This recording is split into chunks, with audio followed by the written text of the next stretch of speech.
Heç belə olub ki, beyninizdəki səs-küy o qədər güclənib ki, öz düşüncələrinizi belə eşidə bilməmisiniz? Hə, sanki içəridə 100 dənə radio eyni vaxtda açıqdır. Aynən. Ya da gələn həftənin tapşırıqları barədə o qədər çox düşünmüsünüz ki, bugünün dadını çıxarmağı tamamilə unutmusunuz. Çox tanış bir hissdir. Əgər bu sizə tanış gəlirsə, deməli doğru yerdəsiniz.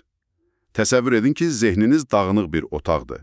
Biz bugün o otağı birlikdə təmizləyəcəyik. Bəli. Əlimizdəki mənbə isə C.J. Scott və Barry Davenportun Zehnini Təmizlə adlı kitabıdır. Məqsədimiz də sadəcə kitabı oxumaq yox, onun içindən həqiqətən işə yarayan alətləri tapıb çıxarmaqdır. Bəli. Müəlliflər bu vəziyyəti çox gözəl təsvir edirlər. Meymun zehni. Meymun zehni. Elədir. O, bir budaqdan o birinə atılan, sizi gah keçmişin peşmançılıqlarına, gah da gələcəyin narahatlıqlarına sürükləyən balaca səsküylü bir meymundur. Biz bugün o meymunu biraz sakitləşdirməyin, hətta, necə deyim, onunla dostlaşmağın yollarını axtaracağıq. Bu, düşüncələri susturmaq deyil, bu onlara rəhbərlik etmək sənətidir. Yaxşı, o zaman gəlin elə bu səsküylü meymunun niyə bu qədər fəallaşdığını anlamaqla başlayaq. Evdəki dağınıqlığın səbəbini bilmədən onu təmizləmək çətindir. Yəqin ki, zehni dağınıqlıq üçün də eyni şey keçərlidir. Tamamilə. Kitab bunun kökündə nəyin dayandığını deyir. Kitab 4 əsas günahkar müəyyənidir. Birincisi, hamımıza çox tanış olan gündəlik stres. Hə, bu aydındır. Amma burada söhbət təkcə işdəki gərginlikdən getmir. Bu həm də məlumat bombardımanıdır. Sosial media, xəbərlər, e-poçtlar. Beynimiz dayanmadan məlumat emal etməyə çalışır. Doğrudur. Hətta Amerika Psixologiya Assosiasiyası da təsdiqləyir ki, bu cür xroniki stres yuxusuzluqdan tutmuş, əzələ ağrılarına qədər bir çox fiziki problem yaradır. Bəli. Kitabdakı bir hekayə bu vəziyyəti çox təsirli şəkildə göstərir. ABC telekanalının məşhur aparıcısı Dan Harris. Hə, bilirəm o hekayəni. Milyonların gözü qarşısında canlı yayımda panik atak keçirir. Bu, beynin artıq bəsdir, mən bu qədər yükü qaldıra bilmirəm deməyinin ən bariz nümunəsidir. Vay, bu həqiqətən də təsirlidir. Deməli, beynimizin də bir limiti var. Kitabdakı ikinci səbəb isə məni xüsusilə düşündürdü. Seçim paradoksu. Aha. Biz həmişə düşünürük ki, nə qədər çox seçim olsa o qədər yaxşıdır. Azadlıq budur, elə deyilmi? Elə düşünülür, bəli. Amma psixoloq Barry Schwartz deyir ki, əslində bunun əksi doğrudur. Həddindən artıq seçim bizi iflic edir. Düzdür. Kitabda bir statistika var, ağla gəlməz bir şeydir. 2014-cü ildə orta statistik supermarketdə 42.214 adda məhsul olub. İnanılmaz rəqəmdir. Düşünürəm, mən özüm də zeytun yağı, rəfinin qarşısında bu iflic vəziyyətini dəfələrlə yaşamışam. Yəni, bu sadəcə bir hiss deyil, artıq sübut olmuş bir şeydir. Tamamilə. Bu, qərar yorğunluğu adlanır. Hər kiçik seçim beynimizdən enerji aparır. Hə.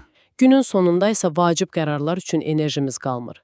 Steve Jobs'un həmişə eyni qara köynəyi, Barack Obama'nın isə boz və ya göy kostyumları seçməsi təsadüfi deyil. Yəni, onlar enerjilərini qorumağa çalışıblar. Bəli, onlar öz zehni enerjilərini bugün nə geyinim kimi kiçik qərarlara sərf etmək istəmirdilər və bu bizi üçüncü səbəbə gətirir.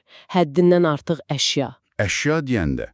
Bu, təkcə qardırobunuzdakı istifadə etmədiyiniz paltarlar deyil. Həm də telefonunuzdakı yüzlərlə bildiriş, oxunacaq siyahısındakı yüzlərlə məqalə, dolu e-poçt qutusu. Rəqəmsal dağınıqlıq. Bəli, bütün bunlar rəqəmsal dağınıqlıqdır və bu dağınıqlıq daimi bir narahatlıq yaradır. Filankəsin həyatı mənimkindən daha maraqlıdır, mən nədənsə geri qalıram. Deməli, bu ilk üç səbəb stres, həddindən artıq seçim və dağınıqlıq bir-birini gücləndirən bir zəncir kimidir. Elədir. Məlumat bolluğu və sonsuz seçimlər stres yaradır. Bu stres bizi daha çox rəqəmsal və fiziki əşya toplamağa vadar edir. Bəs dördüncü səbəb nədir? Dördüncü səbəb bəlkə də ən fundamental olanıdır. Negativlik qərəzi. Bu nə deməkdir? Bu, sırf psixoloji bir mexanizmdir. Təkamül prosesində beynimiz həyatda qalmaq üçün təhlükələrə, yəni negativ şeylərə qarşı daha həssas olmağa proqramlanıb. Maraqlıdır. Atalarımız bir kolluqda xışıltı eşidəndə onun külək yox, pələng olduğunu fərz etməli idilər ki, sağ qalsınlar. Nəticədə müasir beyin də negativə daha çox yapışır. Aha. Kitabda Dr. Rick Hanson'ın çox gözəl bir sözü var. Beyin negativ təcrübələr üçün yapışqan, pozitiv təcrübələr üçünsə teflon kimidir. Vay, çox yaxşı bənzətmədir. Buna görə də işdə aldığımız 10 tərifdən çox, bir tənqid günlərlə ağlımızdan çıxmır. Tam olaraq. Bu, həm ruhdan salan, həm də bir növ rahatladıcı bir diaqnozdur. Deməli, bu bizim günahımız deyil, beynimizin ilkin proqramlaşdırılmasıdır. Bəli, bu bizim təqsirimiz deyil. Xoşbəxtliklə kitab bizi bu diaqnozla tək buraxmır, elə deyilmi? Yəqin ki, bu proqramı yenidən yazmağın yolları var. Əlbəttə. Və ən yaxşı tərəfi odur ki, təklif olunan üsullar çox sadədir, amma fövqəladə güclüdür. Birincisi, fokuslanmış dərin nəfəsdir. Yəni, sadəcə dərindən nəfəs almaq? Bu, biraz nəfəs al, sakitləş deməkdən daha dərin bir şeydir. Bu, bədənimizin döyüş və ya qaç rejimini söndürüb, istirahət et və həzm et rejimini işə salan bioloji bir düymədir. Deməli, bədənə birbaşa təsir edir. Bəli, parasimpatik sinir sistemini aktivləşdirir. Dr. Herbert Benson bunu rahatlama reaksiyası adlandırır. Prosesdə inanılmaz dərəcədə sadədir. Sakit bir yerdə oturun, 4-ə qədər sayaraq burnunuzdan yavaşca nəfəs alın. 4-ə qədər. Sonra 1-2 saniyə saxlayın və 6-ya qədər sayaraq ağzınızdan yavaşca buraxın. Əsas məqam nəfəsi vermə müddətinin alma müddətindən uzun olmasıdır. Aha, anladım. Gün ərzində cəmi 5 dəqiqə bunu etmək, o səsküylü meymunu dərhal sakitləşdirir. Bəli, bu sanki bədənə hər şey qaydasındadır, təhlükə yoxdur, siqnalı göndərmək kimidir. İkinci vərdiş isə, yəqin ki, çoxlarının eşitdiyi, amma bəlkə də yanlış anladığı bir şeydir, meditasiya. Çox yayılmış bir yanlış anlama var, bəli. Çoxları elə bilir ki, meditasiya oturub heç nə düşünməməkdir. Mən dəfələrlə cəhd etmişəm və hər dəfə də beynim daha çox səsküy etməyə başlayıb. Bu çox məyus edici olur. Bu ən çox rast gəlinən problemdir. Kitab bunu çox gözəl izah edir. Meditasiya düşüncələri dayandırmaq deyil, onları müşahidə etməkdir. Müşahidə etmək. Bəli. Təsəvvür edin ki, siz çayın kənarında oturmusunuz. Düşüncələriniz isə çayda axan yarpaqlardır. Sizin işiniz yarpaqları tutmağa çalışmaq deyil. Və ya axını dayandırmaq. Aynən. Sadəcə oturub onların gəlib keçməsini izləməkdir. Başlamaq üçün 10 dəqiqə kifayətdir. Rahat oturun, gözlərinizi yumun və diqqətinizi sadəcə nəfəsinizə cəmləyin. Bəs fikrimiz yayınanda? Mütləq yayınacaq, bu normaldır. Ah, yenə fikrim yayındı, deyib özünüzü qınamaq əvəzinə sadəcə fərqinə varın və yumşaq bir şəkildə, heç bir mühakimə olmadan diqqətinizi yenidən nəfəsinizə qaytarın. Deməli, əsas məsələ özümüzə qarşı səbirli olmaqdır. Bəli, hər dəfə bunu edəndə beyninizin diqqət əzələsinə məşq etdirmiş olursunuz. Araşdırmalar da göstərir ki, bu təkcə stresi azaltmır, hətta fiziki olaraq beynin yaddaşla bağlı hissələrini qalınlaşdırır. Deməli, məsələ mükəmməl olmaq deyil, sadəcə cəhd etməyə davam etməkdir. Bu, daxili dünyamızı təmizləmək üçün 2 güclü alətdir. Amma kitab deyir ki, bu məsələnin yalnız bir hissəsidir. Düzdür. Xarici dünyamızdakı dağınıqlıq da daxili səsküyə səbəb olur.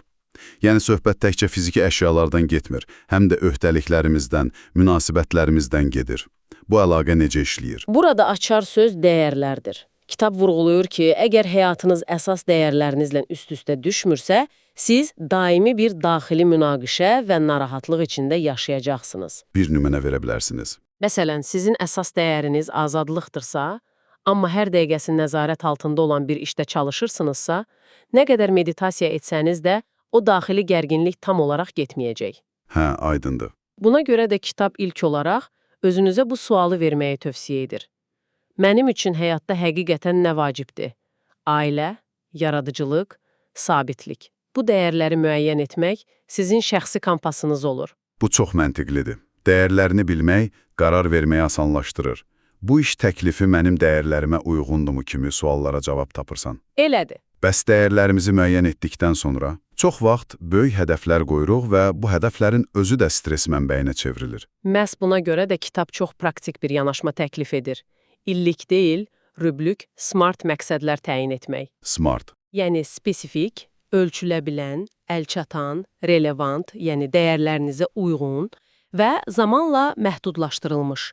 Bir illik böyük bir məqsəd çox uzaq və qorxuducu görünə bilər. Hə, insanı başdan ruhdan sala bilər. Amma növbəti 3 ay ərzində həftədə 3 dəfə idman zalına gedəcəm demək həm daha konkret, həm də daha həyata keçiriləndir. Bu sizi həm indiki zamanda saxlayır, həm də kiçik qələbələrlə motivasiyanızı yüksək tutur. Böyük bir dağı kiçik daşlara bölmək kimi. Tam olaraq. Və dağınıqlığın ən böyük mənbələrindən biri münasibətlər. Onlar həm ən böyük sevincimiz, həm də ən böyük stres mənbəyimiz ola bilir. Həqiqətən də. Harvard Universitetinin apardığı bir araşdırma var. Ən uzun müddətli araşdırmalardan biridir. Və göstərir ki, bizi uzun müddət xoşbəxt edən əsas amil keyfiyyətli, yaxın münasibətlərdir. Düzdür. Nə pul, nə də şöhrət. Elə isə kitab münasibətlərdəki dağınıqlığı təmizləmək üçün hansı yolları göstərir? Kitab bir neçə vacib strategiya təklif edir. Birincisi, münasibətlərdə daha çox anda olmaqdır. Bu, xüsusilə empatik dinləmə vərdişini inkişaf etdirmək deməkdir. Yəni, həqiqətən qulaq asmaq. Bəli, bu o deməkdir ki, qarşınızdakı danışarkən beyninizdə öz cavabınızı və ya müdafiənizi hazırlamaq əvəzinə bütün diqqətinizlə mühakimə etmədən onu dinləyirsiniz. Bu çox vacib məqamdır. Çünki çox vaxt biz sadəcə cavab vermək üçün növbəmizi gözləyirik. Kitab bununla bağlı konkret bir texnika verirmi? Bəli, çox sadə bir texnika var.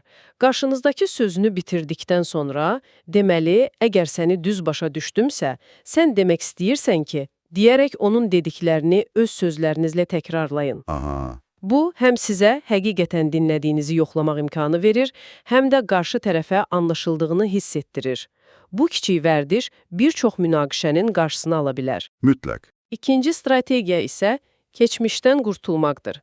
Keçmişdəki bir hadisəni beynimizdə təkrar-təkrar canlandırmaq bizi indiki zamanda məhbus edir. Bəli, sanki eyni filmi təkrar-təkrar izləyirsən. Elədir. Kitab öz hekayənizi şübhə altına almağı və ən əsası sizi incidən insanı bağışlamağı tövsiyə edir. Amma bu, sənin etdiyin hərəkət normal idi demək deyil. Bu çox çətin bir məsələdir. Bağışlamaq çox vaxt zəiflik kimi başa düşülür. Kitab bunu çox fərqli izah edir. Bağışlamaq o insan üçün deyil, sizin özünüz üçündür. Öz daxili rahatlığımız üçün. Bəli, bu o neqativ yükü, o kini daşımaqdan imtina etməkdir. O daşları çantanızdan çıxarıb atmaqdır ki, daha yüngül irəliləyə biləsiniz. Və bəzən ən çətin, amma ən zəruri addım atılmalıdır. Bəzi insanları həyatdan çıxarmaq. Bu çox ağır səslənir. Ağır olsa da, kitab vurğulayır ki, zəhərli, sizi davamlı olaraq tükəndirən münasibətləri bitirmək, zehni sağlamlığı üçün həyati vacibdir. Müəlliflərdən birinin belə bir münasibəti bitirmək üçün heç bir əlaqə vasitəsi olmadan 8 ay Avropaya səyahət etməsi cəsarətli bir nümunədir. Deməli, sağlam sərhədlər qurmaq şərtdir. Mütləq. Bəli, daxili dünyamızı və münasibətlərimizi təmizlədik, indi isə gələk gözümüzün gördüyü dağınıqlığa, evimizə və telefonumuza. Evdəki dağınıq masanın zehni vəziyyətimizlə bu qədər dərin bir əlaqəsinin olması heyrətamizdir. Əlaqə birbaşa və çox güclüdür. Princeton Universitetində bir araşdırma aparıblar. Göstərir ki, vizual dağınıqlıq beynimizin diqqətini cəmləmək qabiliyyətini ciddi şəkildə məhdudlaşdırır. Niyə belə olur? Çünki beyniniz o dağınıqlıqdakı hər bir obyektlə, o stulun üstündəki köynəklə, masadakı boş fincanla diqqət uğrunda rəqabət aparır. Buna görə də dağınıq bir otaqda işləmək demək olar ki, qeyri-mümkündür. Düzdür. Adamın fikri yayınır. Kitab bunun üçün çox sadə bir sistem təklif edir. Hər gün cəmi 10 dəqiqəlik təmizlik. Cəmi 10 dəqiqə. Bəli. Taymeri qurursunuz və 10 dəqiqə ərzində bacardığınız qədər əşyanı yerinə qoyursunuz. Məqsəd evi mükəmməl təmizləmək deyil. Məqsəd hər gün kiçik bir addım atmaqdır. 10 dəqiqə. Bu, hətta ən tənbəl insanın belə edə biləcəyi bir şeydir. Elədir. Bəs rəqəmsal həyatımız? Oradakı dağınıqlıq bəlkə də daha təhlükəlidir. Çünki görünməzdir. Bir anlıq düşünün, bugün telefonunuzun ekran vaxtı hesabatına baxmağa cəsarətiniz çatardı? Yəqin ki, çoxumuz üçün nəticə şok effekti yaradar. Məncə də. Kitab bunun üçün bir məşq təklif edir. Bir gün ərzində qeyri-vacib rəqəmsal fəaliyyətlərə nə qədər vaxt sərf etdiyinizi qeydə alın. Nəticə gözlərinizi aça bilər. Bəs həll yolu nədir? Həll yolu isə müntəzəm olaraq rəqəmsal pəhriz saxlamaqdır. Məsələn, həftədə bir gün ya da heç olmasa bir neçə saat bütün cihazlardan imtina etmək. Bu zehnə istirahət verir. Bəli, bu zehninizə istirahət etmək və yenidən enerji toplamaq üçün bir fürsət verir.